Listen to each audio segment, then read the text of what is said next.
Selamat datang di Akademi Kripto. Jadi teman-teman kenal saya adalah Alf Testing, saya co-founder dari Akademi Kripto.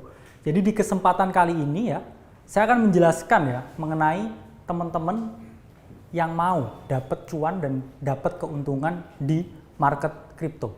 Jadi langsung aja, secara probabilitas tidak ada tempat lain, tidak ada instrumen lain, tidak ada bisnis lain yang memiliki probabilitas kesuksesan sama dengan market cryptocurrency. Kenapa demikian? Kalau kita lihat perspektifnya, semua aset investasi, semua instrumen keuangan, semua kelas aset komoditas itu hanya dikuasai oleh segelintir orang. Benar atau enggak? Benar, ya. Itu bermulai sejak kapan ya? Itu bermulai sejak adanya ya perjanjian Bretton Woods di 1971 ya, Presiden US saat itu Richard Nixon itu menghapus ya nilai atau back dolar terhadap emas. Sehingga apa yang terjadi? Sejak saat itu USD itu floating di market nilainya. Yang mana apa? Yang mana teman-teman nggak punya pilihan lain lagi terhadap uang kecuali dua. Untuk dikonsumsi atau diinvestasi. Sehingga ya di setiap generasi itu selalu lahir outlier aset. Yang mana dari rentang generasi selalu hadir. Sebagai jawaban dia keluar dari sistem ini. Mempertahankan diri, defense mechanism. Ya. Tahun 50-an. Ketika teman-teman berinvestasi properti, ya, beli aset di tahun 50-an di Tamrin, ya, di Senayan, di Priuk, apa yang terjadi sekarang teman-teman? Jadi konglo pasti. Konglo, ya. Properti beli tahun 50-an, konglo sekarang. Itulah kenapa ya property belongs to generasi sebelumnya. Tanya sekarang teman-teman milenial dan Gen Z dengan gaji teman-teman, dengan gaya hidup teman-teman, dengan pengeluaran teman-teman, masih realistiskah harga rumah? Saya tanya. Pernah terbesit pikiran, saya mau beli rumah dengan income statement yang seperti ini. Make sense nggak?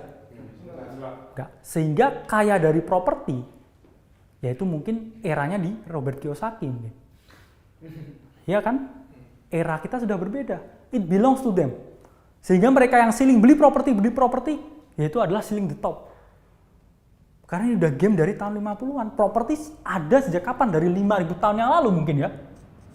Mungkin di zaman-zaman Mesopotamia ya, atau misalkan di Mesir kuno itu udah ada properti. 5.000 tahun yang lalu. Gamenya udah lama. Kamu sekarang ngomongin game yang lama. Oke, kita lihat perspektif lainnya.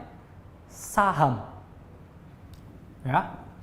Ketika teman-teman beli saham tahun 80-90-an, apa yang terjadi ya? Beli Microsoft, ya, beli Amazon, beli Apple. Semua yang dibilang ke Warren Buffett, teman-teman beli di sana, teman-teman kaya. Tapi itu era orang tua kalian, ini era kakek kalian. Saya tanya, ketika mereka ini udah masuk saham 80-an, 90-an, teman-teman beli saham Amazon atau perusahaan-perusahaan lain yang dipegang Warren Buffett. Saya tanya, bisa kaya kah? Enggak. Kamu punya 100 juta, kamu beli Amazon, let's say, naik 10%. Dapat berapa? 10 juta. Ya, iPhone-mu yang paling baru itu 23 juta itu.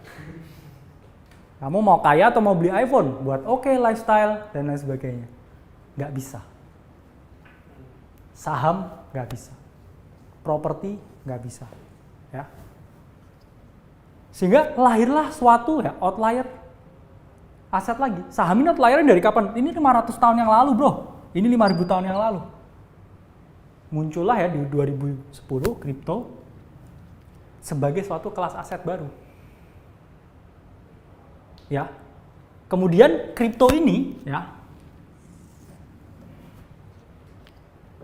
kalau kita lihat perspektif telat, ini masuk di Indonesia 2013. Ya, ini per sekarang ini hanya 10 tahun. Kamu bandingin aset yang udah 5.000 tahun, 500 tahun, kamu telat 10 tahun, saya terlambat masuk kripto. Harusnya saya dulu beli Bitcoin ketika harganya 1.000 perak. Itu fantasi, teman-teman. Fantasi.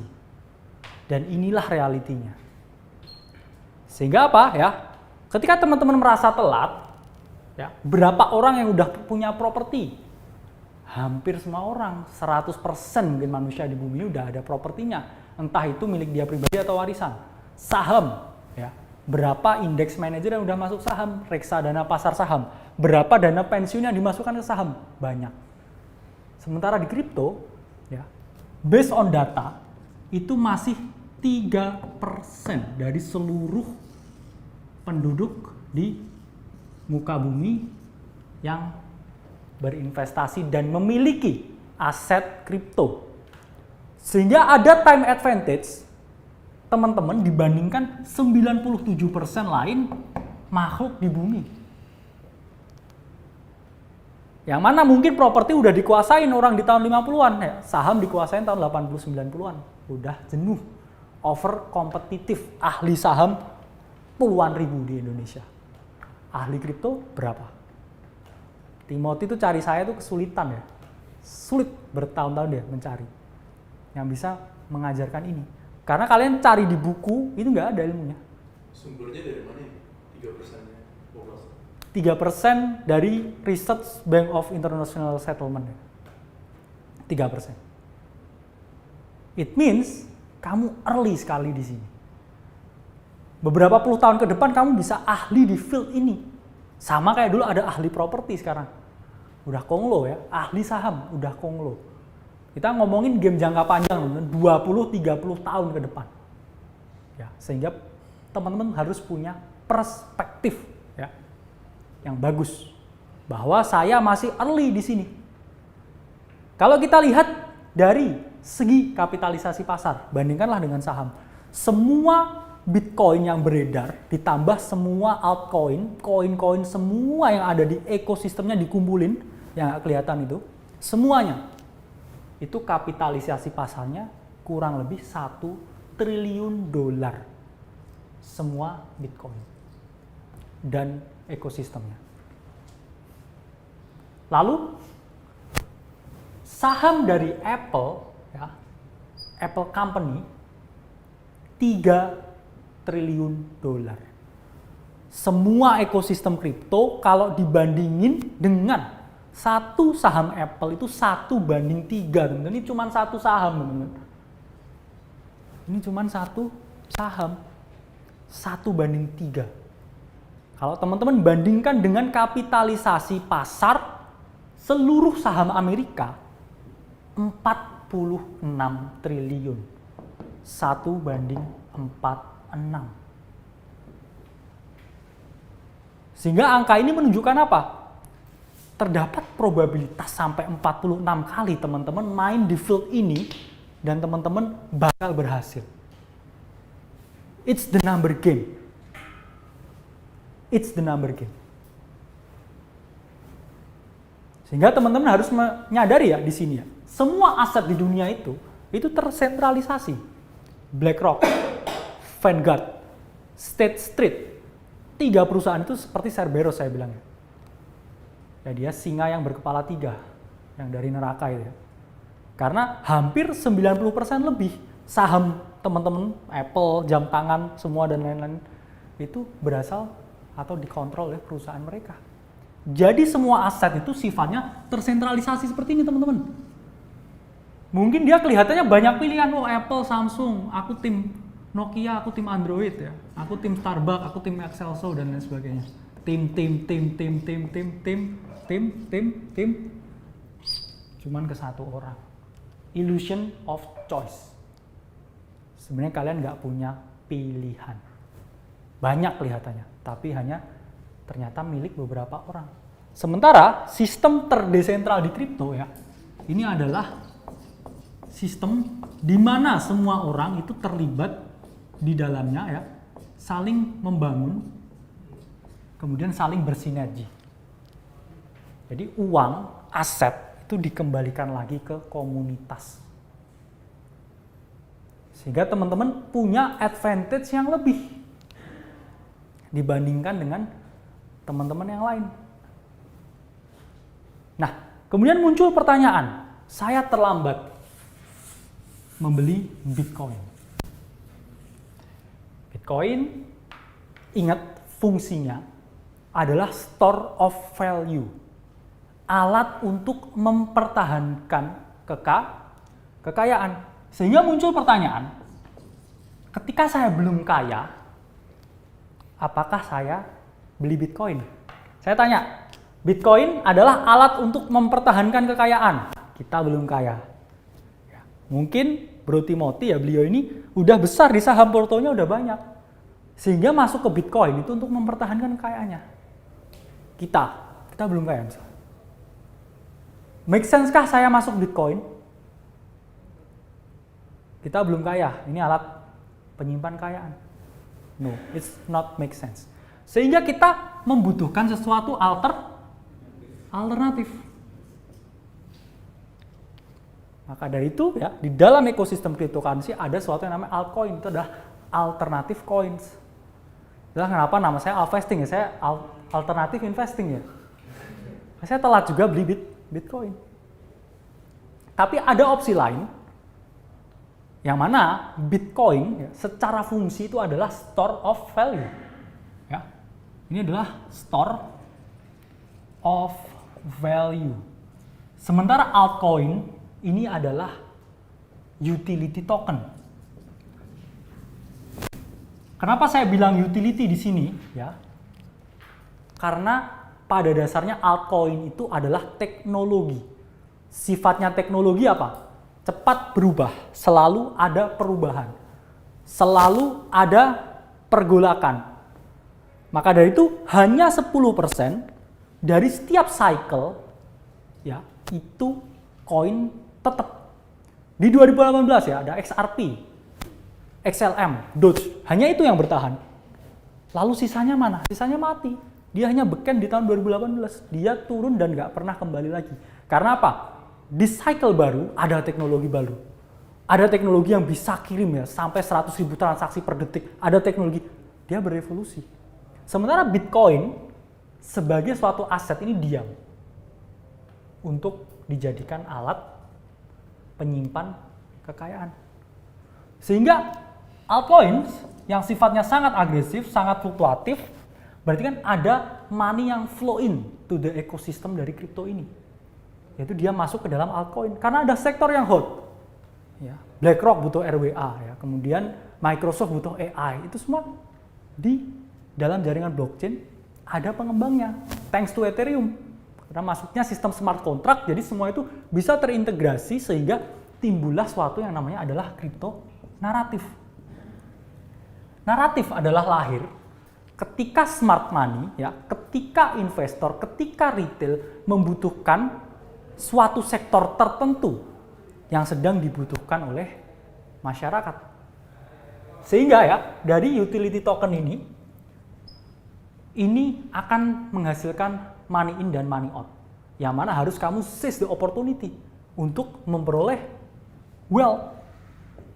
Karena pada dasarnya, teman-teman tuh nggak bisa memancing di air yang bening.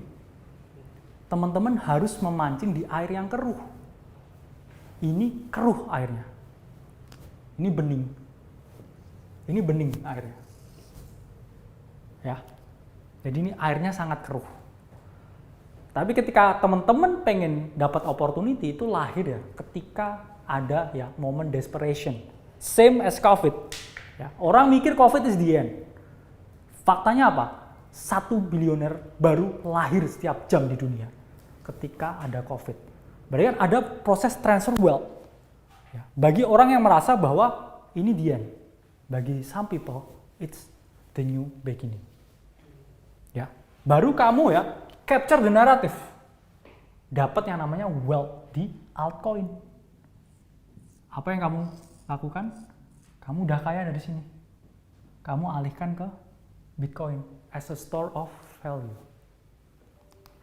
Ya. Endingnya, semua larinya ke Bitcoin. Kenapa demikian? Vitalik Buterin, founder dari Ethereum. Setelah ICO Ethereum, Apa yang Vitalik invest? Bitcoin. Oke. CZ ya, founder dari Binance and BNB. Punya profit banyak dari BNB. Larinya kemana? Bitcoin. Kalian trading juga, endingnya larinya kemana? Ke Bitcoin. Karena pada dasarnya portfolio sizes teman-teman itu selalu grow.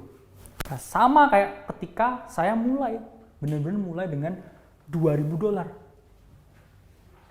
Jadi kalau teman-teman ya butuh suatu motivasi, ya butuh sesuatu yang unwilling buat teman-teman. Saya contoh nyata.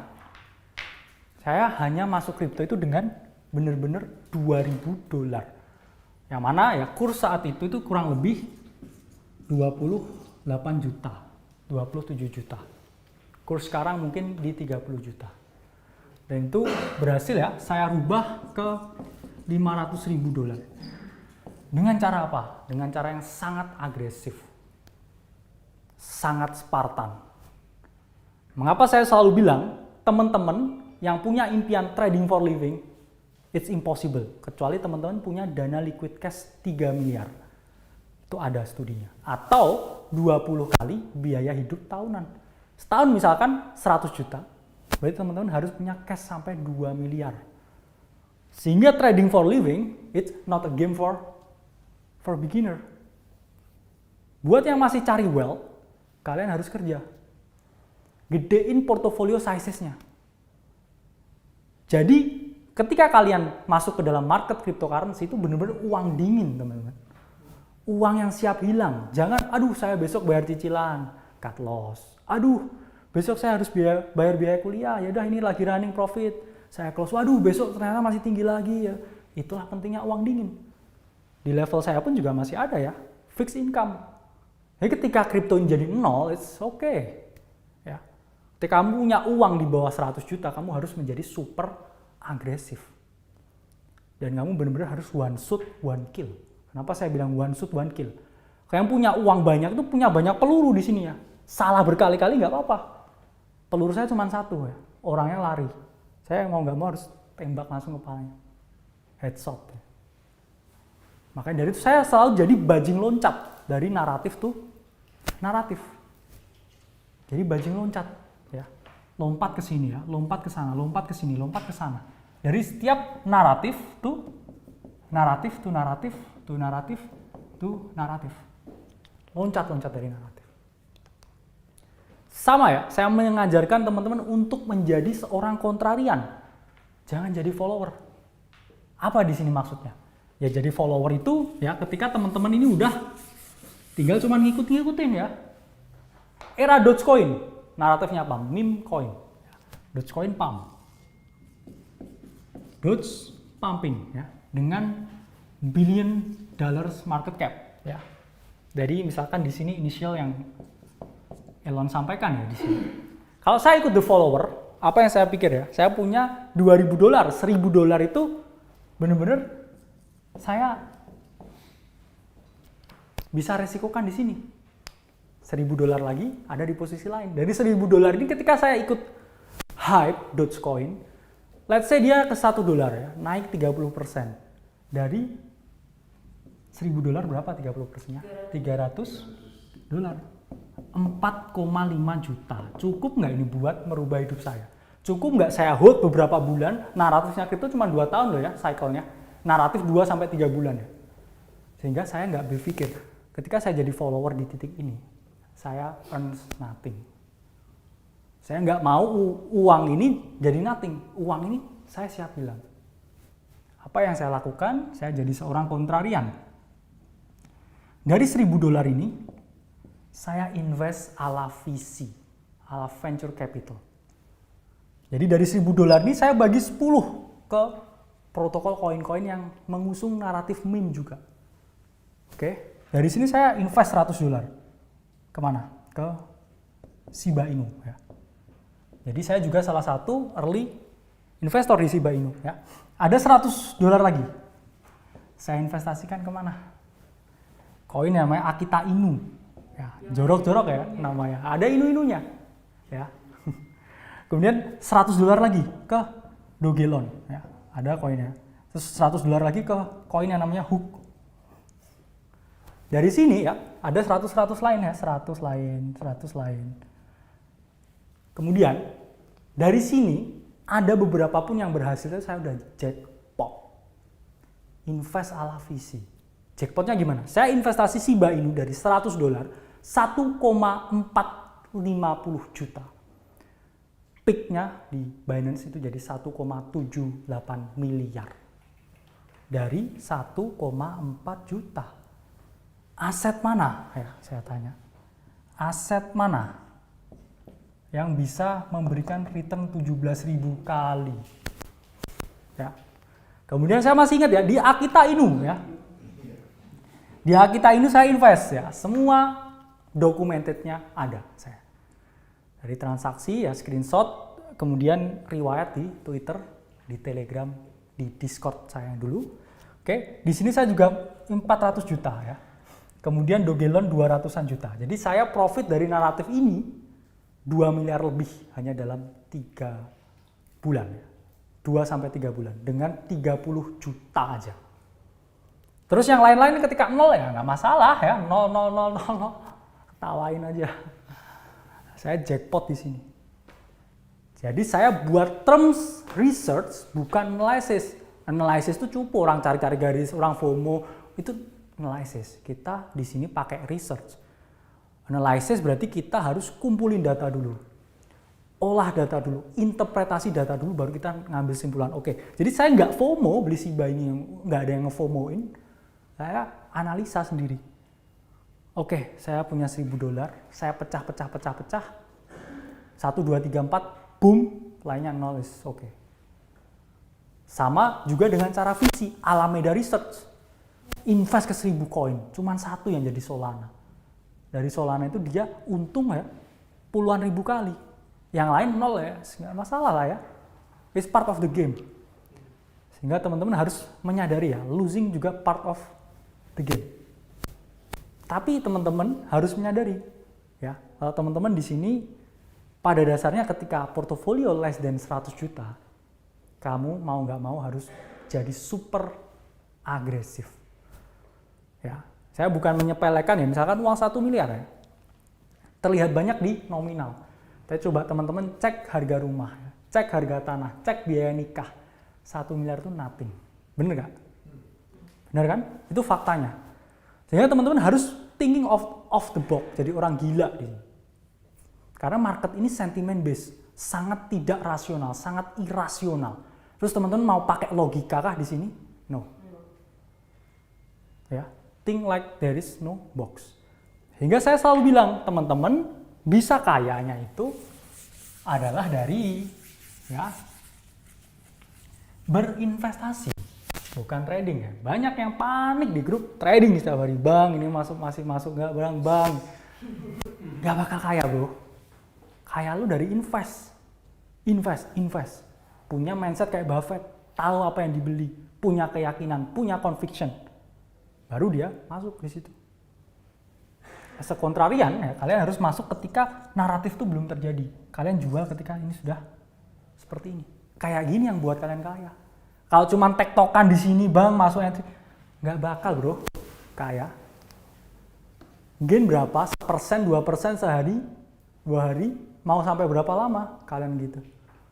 Mending kalian kerja ya, gedein porto dulu, punya visi yang jelas, mana yang harus diinvest. Di situ baru kalian punya chance untuk bisa sukses dan thrive di market ini. Itulah mengapa ya teman-teman, saya selalu bilang portofolio 70-30. 70 spot, 30 future. Ada yang mau 100% spot, oke ya. Berarti kan komposisinya dari uang 100 juta, 70 jutanya ini untuk spot. 30 jutanya untuk future misalkan. Ini pun drawdown dari account ya, maksimal 1-2% ketika teman-teman di future. Cut loss-nya itu hanya 300-600 ribu. Sementara yang besar harus di spotnya. Dari spot ini misalkan teman-teman punya 70 juta, alokasinya gimana? 10% dari total portofolio teman-teman. Harus one shot one kill juga. 10%-nya berapa? 7 juta. Teman-teman masuk koin tertentu misalkan ya. Ini saya banyak cover ini di dalam modul yang sudah saya upload di 4 hari yang lalu di website Akademi Kripto. Jadi di situ teman-teman benar-benar saya jelasin detail gimana caranya capture the next narrative, gimana caranya memposisikan diri dan lain sebagainya. Teknisnya semua di sana. Nah itu saya bilang teman-teman yang udah dapat lifetime yang mana aja nih? Udah kayak naik haji ini. Karena value-nya gede banget ya, value-nya gede banget.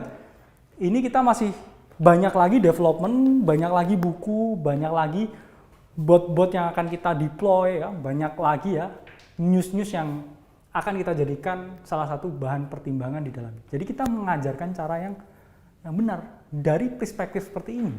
Ya, teman-teman misalkan akan ada suatu naratif ya, Q1 2024. Saya percaya bahwa naratif selanjutnya itu adalah spatial computing naratif, yaitu Apple mengeluarkan headset komputernya dia. Itu namanya spatial computing. Same vibe dengan ketika Meta masuk Metaverse. Apple ini 2 kalinya loh ya. Dulu waktu Meta rebranding ya, dari sebelumnya Facebook, itu berapa naiknya? Koin-koin di Metaverse itu 10 kali dalam 1 bulan. Yang kecil-kecil naik 1000 kali dalam 1 bulan. 1 juta jadi 1 M. Ya, bayangkan ketika teman-teman bisa nge-capture ya, awalnya mungkin modalnya 100 juta, oke. Position sizes cuma 10 jutaan beli koin. Oke, meledak di naratif Meta misalkan. Teman-teman 100 jutanya jadi misalkan let's say 5x dalam 2 bulan jadi 500 juta. Oke, dari 500 juta ini teman-teman risking 10%-nya berapa? Udah nggak 10 juta lagi loh, 10%-nya adalah 50 juta. Oke, ketika di sini dari 500 juta ini moderate lagi jadi 2 miliar. Teman-teman 10%-nya berapa? 200 juta. Notice nggak position sizes-nya ini semakin membesar semakin dengan pengalaman dan juga jam teman-teman di dalam market. Aset yang kamu kelola itu jadi tambah gede. Awalnya lihat PNL masih 400-an ribu sehari. At some point kamu lihat PNL-mu harian itu 400 juta. Dan itu saya mengalami ya. Paniknya juga beda ya. Paniknya juga beda ya. Awalnya saya cuma trading ya, cuman lihat PNL 1 juta, 2 juta, kroco gitu. Aku kroco juga dulu ya. Terus lama-lama lihat PNL, pernah ya 2 jam tuh PNL berubah minusnya 350 juta. Itu stressing banget. Stres ya. Karena berita ya. At some point kalian juga akan melihat itu. Makanya anggap aja kripto ini game, permainan.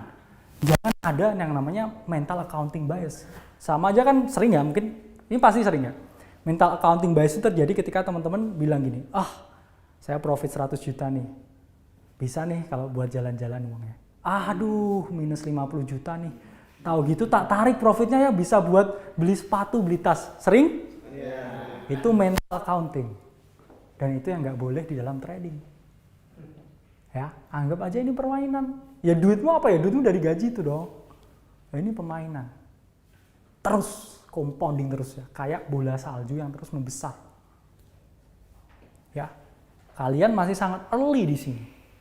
Maka itu saya punya banyak strategi, itu visi strategi. Kalau saya trading low cap itu ada namanya strategi ya, namanya free moon back ya, trading. Misalkan, ya teman-teman isi posisi suatu koin micro cap dalam naratif tertentu. Oke, teman-teman masukkan uang 100 juta. Ya, koin ini dalam 2 hari naik 100% teman-teman. Jadi berapa nilainya asetnya? 200 juta. Dari sini, ketika saya ambil 50%, berarti ini jadi 100 juta. Dalam bentuk cash, dan 100 juta lagi dalam bentuk koin. Ya. Karena awalnya saya masukin 100 juta. Oke. Terus kemudian jadi naik 100%, jadi 200 juta. Saya jual 50%. Tinggal 100 juta koin, 100 juta cash. Berarti kan cash saya di awalnya udah balik dong. Saya ambil modalnya. Saya tinggal di wallet, ini aset yang udah jadi milik saya secara gratis. Terus gak saya ambil. Ya. Saya biarin sama beberapa bulan ke depan. Tiba-tiba jadi 100x. Nah terus saya punya likuiditas 100 juta ini saya arahkan kemana? Ke naratif lain lagi. Baru lagi putarannya. Jadi kalian bisa memperoleh portofolio gratis nih. Oke, 500 juta untuk 5 koin. Meme semua. Meme semua. Oke. 5-5-nya ya naik 100% dalam 2 sampai 3 hari ke depan. Kamu ambil modal ini, ambil modal ini, ambil modal ini, ambil modal ini, ambil modal ini. Ini di 1 miliar nih, 500 jutanya uangnya udah kembali ke kalian. Ini udah jadi portofolio yang jalan sendiri. Jadi lepas aja. Jadi 0 pun modalmu udah balik. Ini jadi miliaran, kamu jackpot. Terus 500 ini kamu ambil di mana? Naratif ada banyak bro setiap bulan. Puter ke hal lain, jadi bola salju. Membesar. Dan akhirnya kalian bisa keluar ya dari permainan ini sebagai seorang pemenang. Saya buka untuk pertanyaan, silakan. Ya, silakan. Waktu dulu pas main di Doge itu mainnya di DEX atau di Bybit? Oke. Nah, nice question ya. Pada dasarnya ketika kamu pengen jadi yang pertama ya, ketika itu udah masuk checks itu bukan yang pertama. Ketika udah masuk checks itu go not the first one ya. First one-nya itu selalu dari DEX ya. Flow-nya itu money itu dari DEX ya. Baru ke checks. Di DEX dia membesarkan komunitas dan size dulu, baru dia masuknya ke checks, centralized exchange. Karena barang-barang yang baru hot banget itu listingnya di DEX, di PancakeSwap, ya, di Uniswap, di Trader Joe. Itu semua dari situ. Sehingga teman-teman nanti akan ada modul yang mengenai on-chain trading. Saya jelaskan gimana caranya ngecek kontrak, caranya gimana mastiin komunitasnya benar-benar ada, developernya ada. Karena itu juga part of the game ya. Ketika dia udah muncul di checks, muncul di permukaan itu artinya semua orang udah bertransaksi di sana. Yang udah dibeli di DEX, ke checks ngapain? Tinggal buang barang.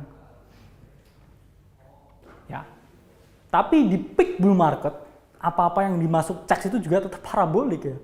Aksi Infinity habis masuk Binance, naik berapa? Sekitar 200 kali lipat setelah dari Binance. Ya.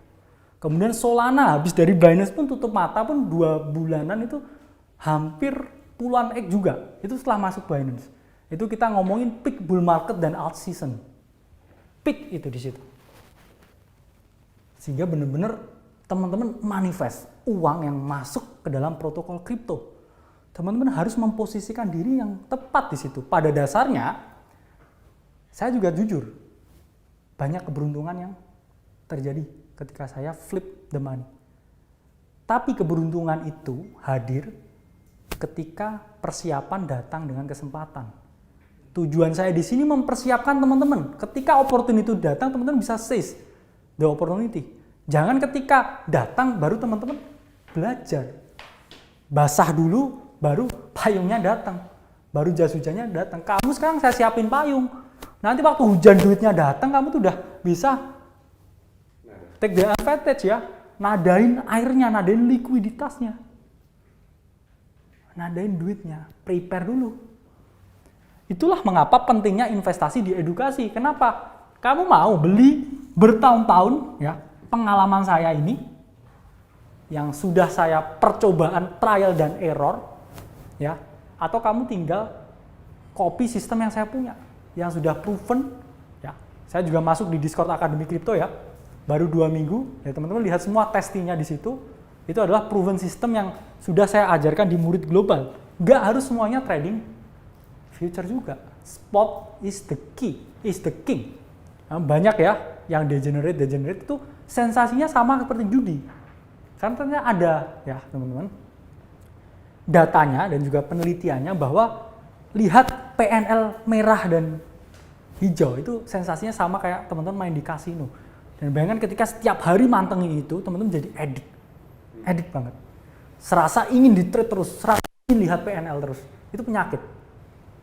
Ya, kenapa kamu nggak cari kesibukan di luar, dapat duit, investasi di sini biar jadi beratus-ratus kali lipat. Dari beratus-ratus kali lipat itu kamu tunggu lagi ke cycle selanjutnya jadi beribu-ribu kali lipat, berpuluh-puluh ribu kali lipat. Selesai. Gamenya kayak bola salju yang terus berputar. Ya.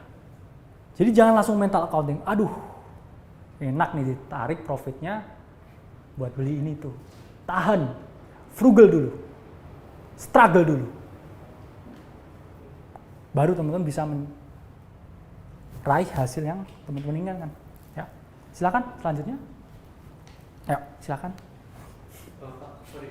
Oke. Untuk yang project-project, misalnya sekarang yang masih kecil, Oke. based on experience, Ya. dari orang yang udah lihat project dari kecil udah sampai gede, Ya. apakah kakak masih lihat ke depannya akan ada lebih banyak lagi project-project kayak gini? Karena aku lihat kan, let's say ini market yang Ya. tadi if compared to Apple 1:3 ya. Iya. Dan dalam arti kata kedepannya kalau crypto ini makin diaplikasi di dunia ini, Ya. secara otomatis akan makin gede kan ya? Ya. Akankah kedepannya akan ada kayak project-project kayak gini? Iya. Dan kayak gimana untuk spot lihat gitu? Nah, ya, at some point teman-teman, market ini akan dewasa. Dan ketika market dewasa, teman-teman airnya itu jadi bening. Sehingga teman-teman udah gak gampang lagi mancingnya. Sama kayak saham, 2/3 volume trading saham di US itu adalah robot, bukan retail. Jadi para institusi besar yang saling membunuh dengan algoritmanya.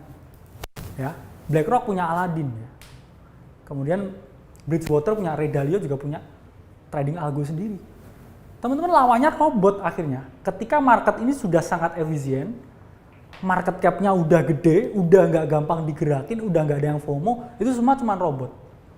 Nah dari itu SEC sekarang pun juga mulai menggodok ya aturan untuk crypto ICO ya, harus wajib KYC, harus di region ini, harus punya slip pajak, itu kan suatu bentuk dari batasan. Yang mana ketika ini sudah jadi over regulated market kayak saham, susah nggak cari 30% sehari? Nangis. Crypto 30% sejam bro. Iya nggak? Nangis.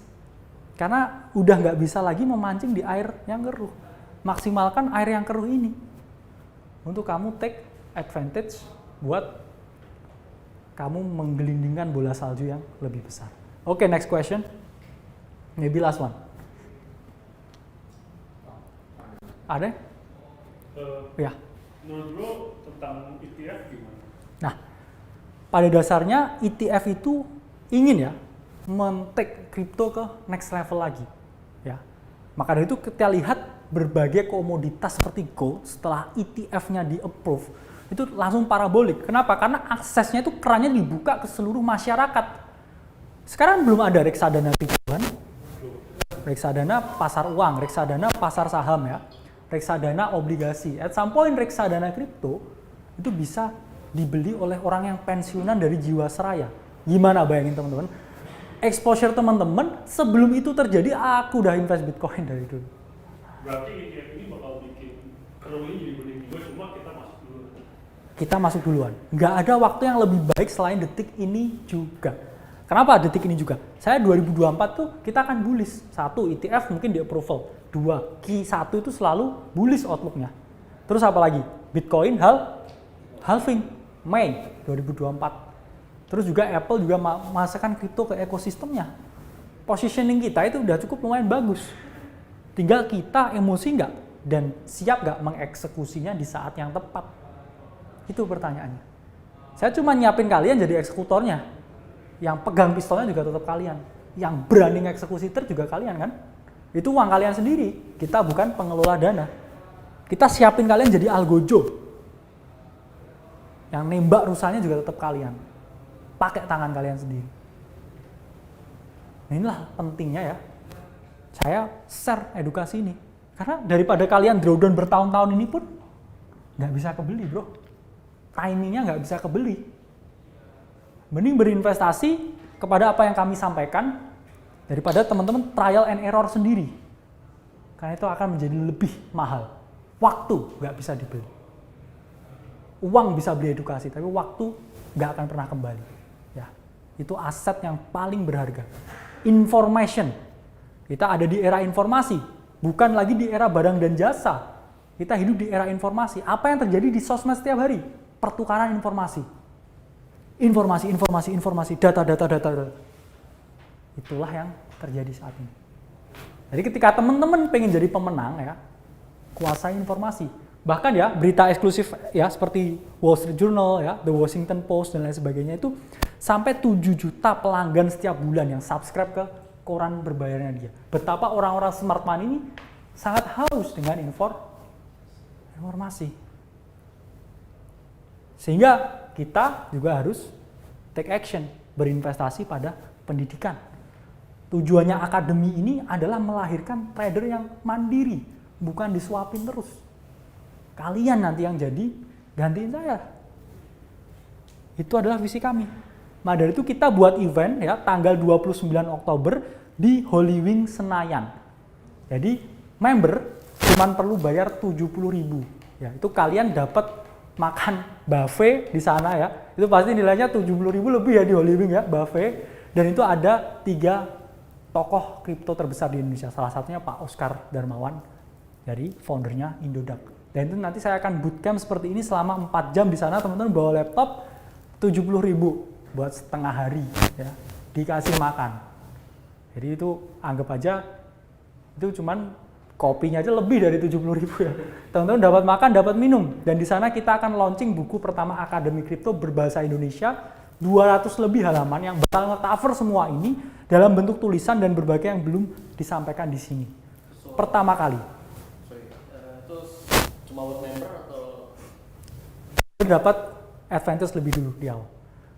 Untuk harga luar itu 700.000, member cuma 70.000. 7 juta malah. 7 juta ya malah. Jadi mau nggak mau harus member. Dan di situ kita akan rilis buku pertama Akademi Kripto, 200 lebih halaman yang nggak akan kalian dapetin di mana-mana. Kita jual bukunya berapa? 70.000 ya. Mahalan kopinya Timothy ya, 70.000 pun ya. Itu kamu lihat di Gramet bukunya 120, 150. Itu harga modalnya jujur 65.000 buat cetak buku. Kita jual 70.000 buat apa? Kita pengen sebarin pamflet ini ya untuk teman-teman Akademi Kripto bisa benar-benar paham dapat ini. Oke, untuk sesi sekarang kita akhiri. Jadi ini bukan kuliah yang terakhir, ini kuliah yang pertama. Kita akan sering ya offline dan ketemu ketika saya di sini. Kita akan brainstorming, kita akan live trading dan juga kita akan online juga melalui Discord. Jadi saya ucapkan terima kasih atas kedatangan teman-teman hari ini. Semoga ilmunya sangat bermanfaat ya. Saya Alvesting dari Akademi Kripto ya. Thank you.